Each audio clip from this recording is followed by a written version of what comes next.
Salut YouTube, alors comme vous pouvez le constater, je viens de recevoir mes 32 Go de OWC.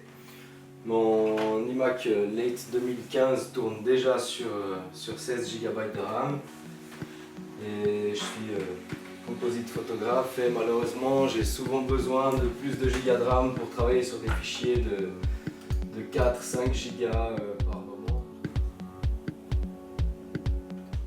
Donc très simple, très classique, il vous suffit juste d'appuyer sur le petit bouton derrière une fois que vous avez retourné votre Mac. N'oubliez pas de bien le mettre sur une surface plate et principalement sur une serviette, une couverture, quelque chose qui ne bouge pas trop, donc quelque chose d'assez dur quand même. Hein. Ensuite vous verrez qu'il y a l'explicatif en fait derrière de Mac pour vous montrer comment changer vos RAM. Alors du coup il vous suffit d'appuyer sur les deux petits boutons et les tirer tout doucement en haut. Normalement ça sort tout seul, moi j'ai pas eu de problème.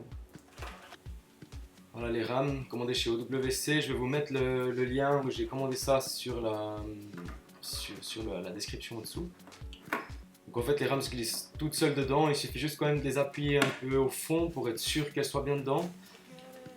Il y a un petit clic normalement quand on arrive juste au bout.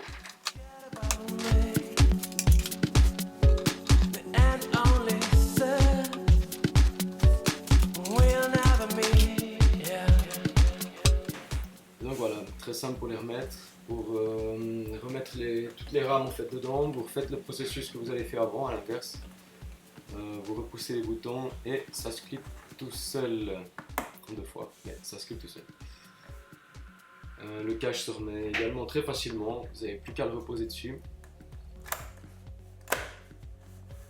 Et voilà, redressez votre Mac, rebranchez vos câbles et réallumez-le. Donc ça c'est pour le iMac 27 pouces fin 2015. Donc pour le redémarrage, on va pas se mentir, c'est pas 16 ou 32 Go de RAM qui changent énormément la vitesse de démarrage, à savoir que ces ordinateurs sont relativement longs au démarrage, je crois quasiment une minute, voire un peu plus pour certains, ça dépend si vous avez aussi la mémoire flash ou non, donc ça dépend comment vous l'avez fait. Merci d'avoir regardé la vidéo, j'espère que ça a été utile. Si vous avez des questions ou quoi que ce soit, n'hésitez pas à demander, je répondrai volontiers. Et si vous souhaitez plus d'informations concernant mes travaux, venez sur millerjacob.photo.com ou simplement inscrivez-vous à ma chaîne. Je fais parfois des petits, pas tutoriels, mais des vidéos backstage ou des photos edit si ça vous intéresse. Donc au plaisir de vous voir parmi mes subscribers. Bye bye.